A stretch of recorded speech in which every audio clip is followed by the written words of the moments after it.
Prezados senhores, me chamo Rosenei Novochádlo da Costa, sou professor da Universidade Federal de São Paulo, ministro da disciplina de Contabilidade Tributária, e é com muito prazer que eu venho transmitir para vocês um pouco do conhecimento nesse sentido. É uma disciplina de muita importância, é uma disciplina que não está unicamente vinculada à profissão contábil. A cada dia é muito mais pessoas estão participando. São engenheiros que precisam saber dos tributos para fazer seu preço de venda, são economistas. Então, nesse sentido, eu gostaria de passar para vocês o que é contabilidade tributária.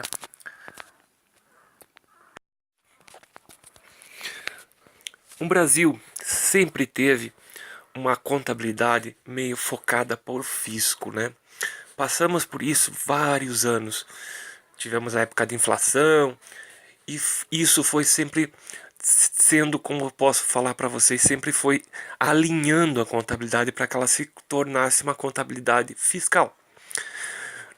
Isso sempre, por ser uma coisa meio que corrente, ela teve seu lado bom, porque manteve aquela equidade, aquela questão da comparabilidade na contabilidade. Mas isso tem limite, né?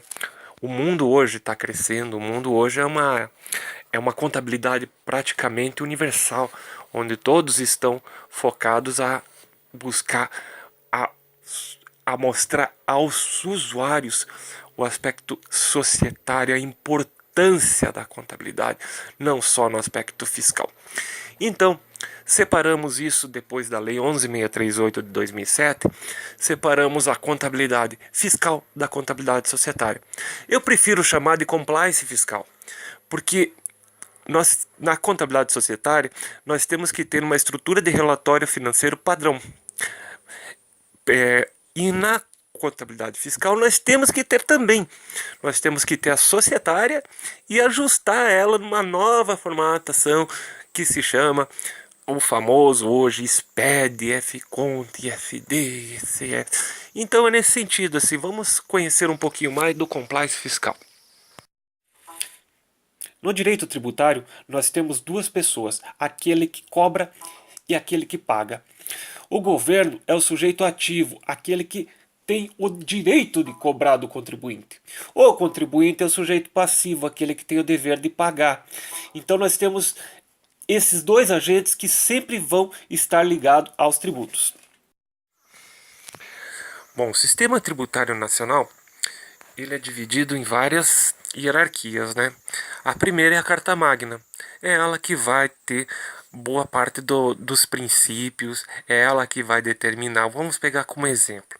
É na Constituição que está falando que o governo federal, que a União tem que cobrar tributos sobre produtos industrializados, que o Estado tem que cobrar sobre a circulação de mercadorias, que o município tem que calcular sobre as prestações de serviço. Então isso aí está bem claro na Constituição Federal.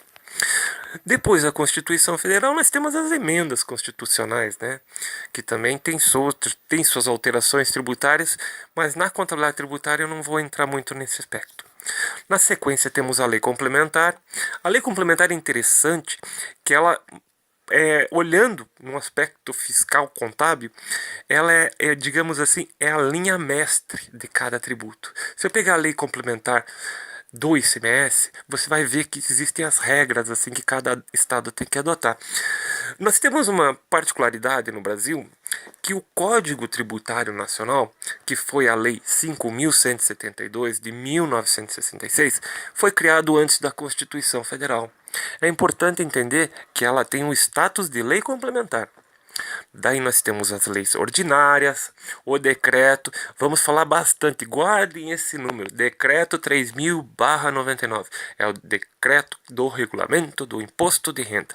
Teve as resoluções, os tratados, os convênios, e é isso que é o nosso sistema tributário nacional, e essa hierarquia que nós vamos trabalhar. Base de cálculo, vamos pegar um exemplo que não seja fiscal. Vamos pegar um exemplo, você foi comprar um produto e pediu uma nota fiscal de R$ 100. Daí você pediu para dar um desconto de 10%. e a pessoa deu desconto de 10%. De onde que ela calculou esses 10%? Foi do valor da nota fiscal. Ou seja, tinha uma base de cálculo. Esse é o mesmo conceito para o tributo. Sempre vai existir também a base de cálculo. É um montante expresso em valor monetário sobre o qual incidirá a alíquota. Então é isso que tem que ficar bem claro. Assim, ele sempre vai ser um valor monetário, vai ter sua origem, vai ter seu objeto, e sobre ela que a gente vai pegar ou aplicar uma alíquota em percentual ou em fixa. Isso aí vamos discutindo bem mais para frente, vai aparecer várias situações. O fato gerador do tributo é a ocorrência em si que traz à tona a exigência do respectivo ônus para o contribuinte. O Código Tributário, nos artigos 114 e 115, separa o fato gerador em dois itens: obrigação acessória e obrigação principal. Então, o fato gerador é aquele evento, é aquele fenômeno que gerou a exigência do tributo. Um exemplo é o teu salário, é o fator gerador.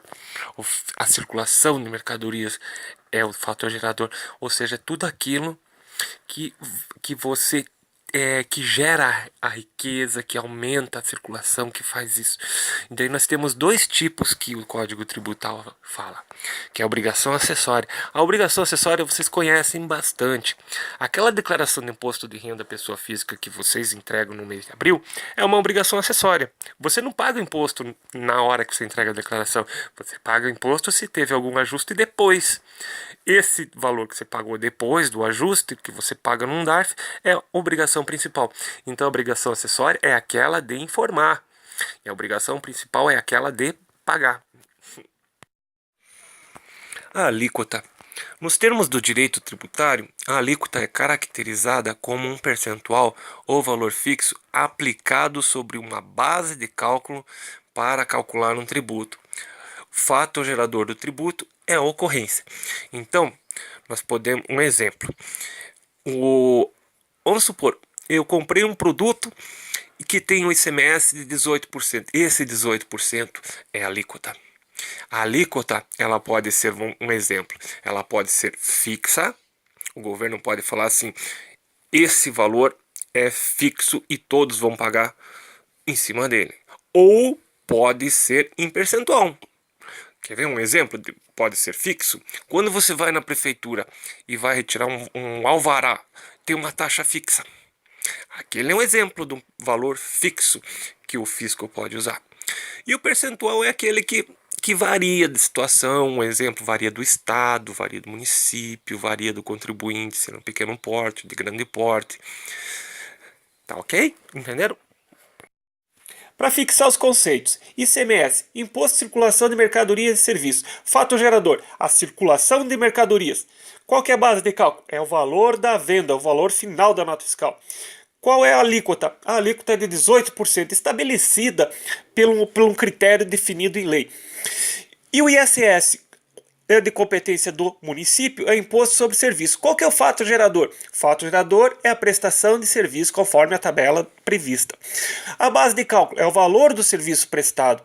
E a alíquota de 5% é definida pelo município. Então, para entender, fixar esses conceitos, é importante sempre olhar todos os tributos, eles vão ter esses conceitos de fato gerador, base de cálculo e alíquota. Tenha uma boa sorte e uma boa semana.